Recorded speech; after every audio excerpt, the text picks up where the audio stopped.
I bring you the K car.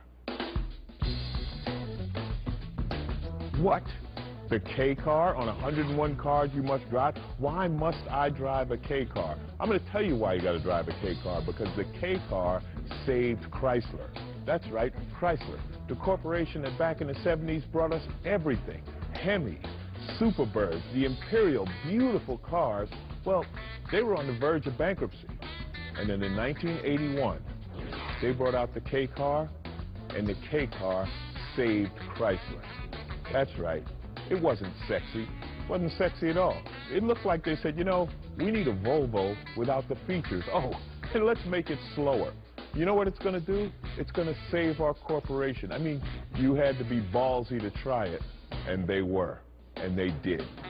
And it worked. If you can find a better car, buy it. Well, here's the riverboat gambler that did it, Lee Iacocca. Now, Iacocca isn't exactly someone without credentials in the auto business. I mean, he brought the Mustang to market and led Ford Motor Company through its most profitable years.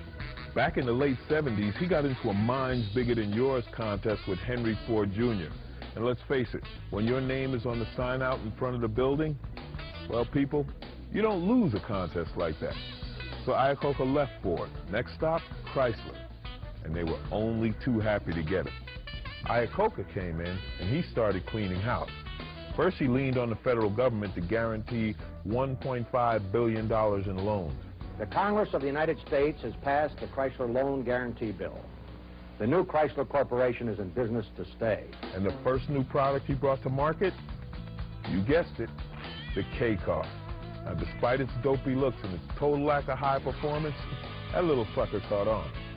I mean, actually, when you think about it, it was a pretty groundbreaking car. It's a really slick front-wheel drive package, easy to make, it got fantastic mileage. 25 miles per gallon in town and over 30 miles per gallon on the highway. Come to think of it, a car like that might do pretty well today. But the real beauty of the K car is how it revolutionized the entire Chrysler lineup. It was the basis for the first minivan. Again, not sexy, but profitable. As a matter of fact, the K car was the basis for every car Chrysler made, from the Aries and the Reliant all the way up to the LeBaron and the New Yorker. They even made K car limos. Okay, so no one rode in a K car limo, but hey, they made them. Let's face it, the K car was good management. It made good business sense.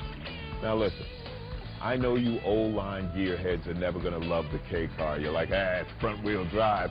It'll never do a burnout. And I grant you that. It's true. But how could you hate the K car? The K car is the car that saved Mopar. Come on, you got to love that.